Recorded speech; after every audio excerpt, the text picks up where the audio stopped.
শুভ সন্ধ্যা বন্ধুরা। দেখো মায়ের ভোগের রান্না সব কমপ্লিট। এখানে মাকে একটু সাজানো হচ্ছে। আর এখানে দেখো আমরা সবাই রেডি হয়ে বসে পড়েছি।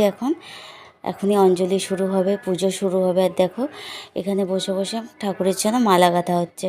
আর এইখানে বসে আমি আর আমার মাসি, মানে মাসি শাশুড়ি, দুজনে মিলে ওং আঁকছি প্রদীপ দিয়ে, 108টা প্রদীপ দিয়ে ওং আঁকছি। তো দেখো পুজোর ফাঁকে ফাঁকে বাচ্চারা একটু বাজি ফোটাচ্ছিল, সেটাও একটু তোমাদের সাথে শেয়ার করলাম। কালী পুজো সবার কেমন কাটলো জানিও। আশা করি সবার বেশ ভালোই কেটেছে, আমাদেরও মোটামুটি ভালোই কেটেছে। তো দেখো এইখানে পুজো হচ্ছে আর মাকে দেখো পুরো সাজানো কমপ্লিট। বেলপাতার মালা, রজনীগন্ধার মালা, জবা ফুলের মালা সব পরানো হয়ে গেছে। এখন আরও সুন্দর লাগছে। আর ওমটা কেমন হয়েছে সবাই কমেন্টে বলো কেমন। এই দেখো এখানে সবাই অঞ্জলি দিয়ে উঠলাম এইমাত্র। আর এখনও পুজো হচ্ছে, পুজো হতে হতে কিন্তু অনেক রাত হয়ে গেছে।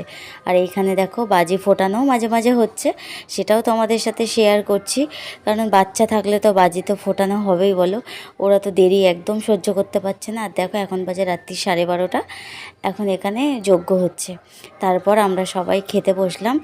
ভিডিওটা এখানেই শেষ করলাম। কেমন লাগলো সবাই জানিও। রাধে রাধে।